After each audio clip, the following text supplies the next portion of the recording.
Hello guys, welcome back to our channel village Vakil Vasavi. ఇంతవరకు మన channel ఎవరైనా సబ్స్క్రైబ్ చేసుకోకపోతే సబ్స్క్రైబ్ చేసుకోండి, అలాగే వీడియోకి లైక్ చేయండి.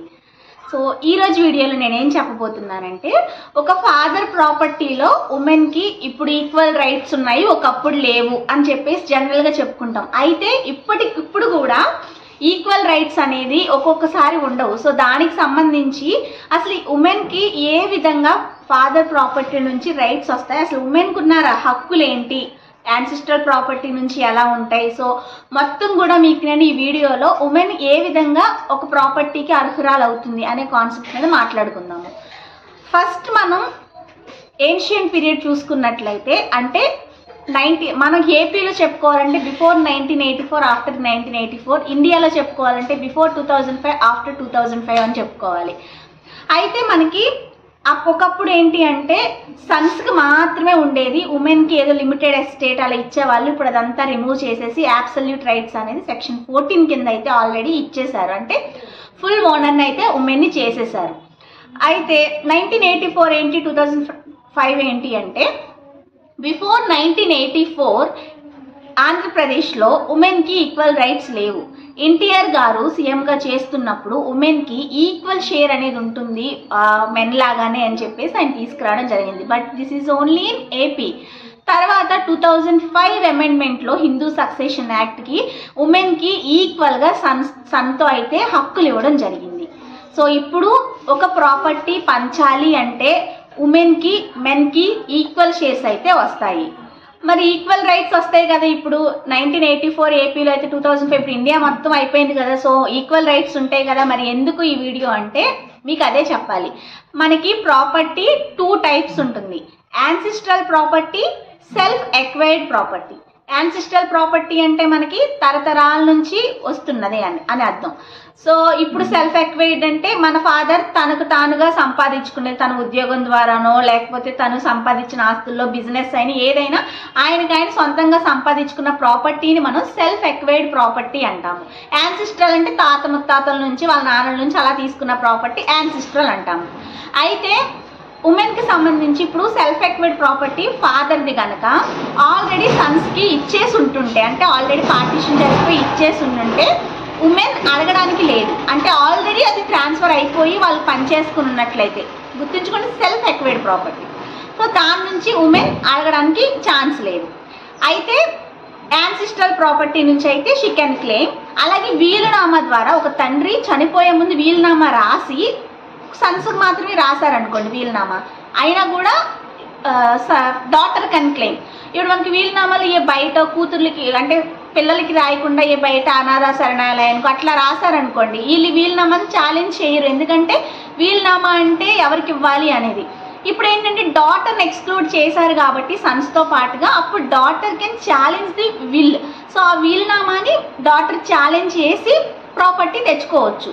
సో ఇలా మనకి యాన్సిస్ట్రల్ ప్రాపర్టీని జనరల్గా కొడుకులకి ఇచ్చేసున్నా లేకపోతే వీలునామా ద్వారా కొడుకులకు మాత్రమే ఇచ్చున్నా daughter can claim. But self acquired ప్రాపర్టీని కనుక ట్రాన్స్ఫర్ చేసేస్తుంటే బిట్వీన్ సన్స్ డాటర్కి ఇవ్వకుండా, daughter cannot challenge the that transfer అనమాట. సో ఎందుకు అంటే అక్కడ సెల్ఫ్ ఎక్వైర్డ్ ప్రాపర్టీకి సంబంధించి ఈమె మళ్ళీ అడగలేదు, ఎందుకంటే ట్రాన్స్ఫర్ అయిపోయింది. బికాస్ సెల్ఫ్ ఎక్వైర్డ్ ప్రాపర్టీ అనేది చాయిస్ అనమాట.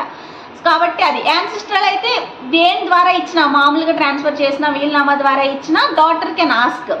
సో ఇది ఇట్లా ఉంది. సో ఈ విధంగా మనకి సెల్ఫ్ ఎక్వైర్డ్ ప్రాపర్టీ అయితే ఇలా, యాన్సిస్ట్రల్ ప్రాపర్టీ అయితే ఇలాగా, ఈ విధంగా ట్రాన్స్ఫర్ ఉంటుంది. మరి అయితే ఎప్పుడు డాటర్ సెల్ఫ్ ఎక్వైర్డ్ ప్రాపర్టీలు ట్రాన్స్ఫర్ చేస్తే అడగలేదు. బట్ ఇప్పుడు యాన్సిస్ట్రల్ ప్రాపర్టీ సెల్ఫ్ ఎక్వైర్డ్ ప్రాపర్టీకి సంబంధించి ఇంకొక కాన్సెప్ట్ రీసెంట్గా మనకి సుప్రీంకోర్టు కూడా ఒక డెసిషన్ అయితే ఇవ్వడం జరిగింది. ఏంటి అంటే ఇప్పుడు మరి యాన్సిస్ట్రల్ ప్రాపర్టీ అయితే సెల్ఫ్ ఎక్వైర్డ్ ప్రాపర్టీ అయితే డాటర్ ఒకవేళ తండ్రికి ఇష్టం లేని పెళ్లి చేసుకున్నప్పుడు డాటర్కి ఉన్న రైట్స్ ఏంటి? సో ఈ క్వశ్చన్ చాలా మందికి ఉంటుంది. What if daughter has eloped with someone which is ఫాదర్కి అది అస్సలు నచ్చదు, సో అతనికి ఇష్టం లేదు ఆ మ్యారేజ్, అంటే he can't accept that marriage. అలాంటప్పుడు డాటర్కి ప్రాపర్టీ ఇవ్వాలని లేదు అతనికి. అయితే మరి ఏంటి సొల్యూషన్ అంటే, యాన్సిస్ట్రల్ ప్రాపర్టీ అయితే ఫాదర్కి ఇష్టం ఉన్నా లేకున్నా daughter has full rights. So 100% rights ఉంటాయి. She can claim from ancestral property even though she has eloped with someone. లేకపోతే ఏ విధంగా అయితే తను అలా ఇష్టం లేని పెళ్లి చేసుకుందో అలాగా. సో కాబట్టి ఇష్టం లేని మ్యారేజ్ చేసుకున్నప్పటికీ కూడాను యాన్సిస్ట్రల్ ప్రాపర్టీ నుంచి క్లెయిమ్ చేసుకోవచ్చు. ఈ వర్డ్ ఎందుకు ఎలౌడ్ అని యూజ్ చేస్తున్నానంటే దీనికి సంబంధించే మనకి ఇలా డెసిషన్ అనేది రావడం జరిగిందనమాట. సో అలా ఇష్టం లేకుండా పెళ్ళంటే సో అలా ఎలౌడ్ మ్యారేజ్ అని చెప్పేసి అలా మనకి ఇచ్చారు కాబట్టి యూజ్ చేస్తున్నాను నేను ఆ టర్మ్ అనేది. సో ఆ విధంగా మనకి అలా వచ్చింది. సో సెల్ఫ్ ఎక్వైర్డ్ ప్రాపర్టీకి సంబంధించి ఏంటి అంటే ఫాదర్కి ఇవ్వాల్సిన ఆబ్లిగేషన్ లేదు, because he has acquired that property by it's on his own. So ఆ విధంగా తనకి తానుగా సంపాదించుకున్న ప్రాపర్టీ కాబట్టి ఇక్కడ డాటర్ కెనాట్ క్లెయిమ్. అలానే తను ఏం చేయగలదంటే cannot demand but she can ask. అంటే ఫాదర్ని రిక్వెస్ట్ చేసుకోవచ్చు, తను సాటిస్ఫై అయ్యి సరే నా కూతురే కదా ఇద్దాం అనుకుంటే ఇస్తారు తప్పితే అదర్వైజ్ ఇవ్వరు. సో ఈ విషయం డాటర్కి కాదు ఎవరికైనా వర్తిస్తుంది నా ప్రకారంగా. ఏంటంటే సెల్ఫ్ ఎక్వైర్డ్ కాబట్టి అదే. బట్ ఏంటి అంటే ఇక్కడ డాటర్ అనే పెట్టారు, ఎందుకంటే సన్కి ఎలా అయినా అట్లా వస్తుంది, డాటర్ కదా బయటకు వెళ్ళిపోయేది అని చెప్పేసి ఈ విషయం మీద వచ్చింది. బట్ నేనేమంటానంటే సెల్ఫ్ ఎక్వైర్డ్కి సంబంధించి మాట్లాడినప్పుడు ఇద్దరిని ఉద్దేశించి మాట్లాడాలి కదా అని చెప్పేసి నా ఒపీనియన్. కాబట్టి ఎవరికైనా సరే ఇంకా సెల్ఫ్ ఎక్వైర్డ్ ప్రాపర్టీ నుంచి తండ్రికి ఇవ్వాల్సిన ఆబ్లిగేషన్ అనేది లేదు. కాబట్టి తన ఇష్టం, ఫాదర్ ఇష్టం అనమాట. సరే ఇద్దాము అనుకుంటే ఆయనకి తర్వాత ఎప్పుడైనా సరే నా కూతురే కదా ఎంతైనా అంటే ఇస్తారేమంటే ఇది ఎలా అంటే మోరల్ ఆబ్లిగేషన్, లీగల్ ఆబ్లిగేషన్ లేదు. లీగల్ ఆబ్లిగేషన్ వచ్చేసి యాన్సిస్ట్రల్ ప్రాపర్టీకి సంబంధించి తను ఎలా చేసుకున్నా ఏం చేసుకున్నా యాన్సిస్ట్రల్ ప్రాపర్టీ నుంచి అయితే కనుక తన యొక్క హక్కులు తీయడానికి ఎవరికి అధికారం లేదు కానివ్వండి. బట్ ఈ సెల్ఫ్ ఎక్వైర్డ్ ప్రాపర్టీకి సంబంధించి మాత్రం ఫాదర్ కెన్ డినై, నేను ఇవ్వను అని చెప్పేసి అడగవచ్చు. దాని మీద కూతురు కూడా అడగడానికి లేదు. బట్ వీలునామా రాస్తే మాత్రం ఇలా ఇష్టం లేని పెళ్ళి అలా ఏం లేకుండా జనరల్గా ఉండింది. బట్ అయినా కూడా ఫాదర్ సన్స్కి మాత్రమే రాశారనుకోండి, అప్పుడు షీ కెన్ ఛాలెంజ్. కాబట్టి ఇక్కడ ఉమెన్ మాత్రం వీలునామాని ఛాలెంజ్ చేసి అయితే చేయగలదు, కానీ ఈ యొక్క సెల్ఫ్ ఎక్వైర్డ్ ప్రాపర్టీకి సంబంధించి ఛాలెంజ్ అయితే చేయలేరు. అండ్ ఇంకో క్వశ్చన్ ఏంటంటే హిందూ సక్సెషన్ యాక్ట్ వచ్చిన తర్వాత ఇప్పుడు 2005 అమెండ్మెంట్ తర్వాత మనకి ఈక్వల్ రైట్స్ వచ్చాయి. 1984కి సంబంధించి మాట్లాడుకుంటే ఏపీలో వచ్చింది. మరి ఇండియా మొత్తం గురించి మనం మాట్లాడుకోవాలి కాబట్టి ఈ హిందూ సక్సెషన్ యాక్ట్ రాకముందు డివిజన్ జరిగిపోతే యాన్సిస్ట్రల్ ప్రాపర్టీ డివిజన్ జరిగిపోతే మరి ఇప్పుడు ఏం చేయాలి అంటే రీసెంట్గా మనకి 2020లో Vineeta Sharma versus union of India అనే కేసు వచ్చింది. సో దాని ప్రకారంగా ఏం చెప్పారంటే హిందూ సక్సెషన్ యాక్ట్ రాకముందే జరిగిన ఈ అమెండ్మెంట్స్ ముందు జరిగినా కూడా పార్టీషన్ దాని నుంచి కూడా ఉమెన్ మళ్ళీ అడగొచ్చు, ఈక్వల్ షేర్స్ ఉంటాయని చెప్పేసి ఈ జడ్జ్మెంట్ ద్వారా ఇంకా క్లారిటీ ఇచ్చారు. So now women has equal rights. మేల్తో కంపేర్ చేసుకుని ఈక్వల్ రైట్స్, మేల్కి ఫిమేల్కి ఈక్వల్ రైట్స్ అనేది ఇవ్వడం జరిగింది. ఏ ప్రాపర్టీ అయినా యాన్సిస్ట్రల్ అయినా సెల్ఫ్ ఎక్వైర్డ్ అని ఈక్వల్ రైట్స్ ఉన్నాయి. బట్ సెల్ఫ్ ఎక్వైర్డ్ ప్రాపర్టీకి వచ్చేసరికి ఫాదర్కి ఒక ఆప్షన్ ఇచ్చారనమాట, తనకి ఇవ్వాలనుకుంటేనే ఇవ్వచ్చు. అది కూడా ఏంటంటే ఈ గ్రౌండ్లో ఒకవేళ ఉమెన్ ఇష్టం లేకుండా చేసుకుంటే తనకి ఇవ్వకూడదు అనుకుంటే ఇవ్వరు. బట్ మిగతా టైంలో ఈక్వల్ షేర్స్ అనేది క్లెయిమ్ చేసుకోవచ్చు. సో ఈ గ్రౌండ్ అనేది లేకుండా ఉంటే. సో ఉమెన్కి సంబంధించి ప్రాపర్టీ రైట్స్ గురించి మీకు క్లారిటీ వచ్చింది, ఇంకా డౌట్ ఉంటే అడగండి.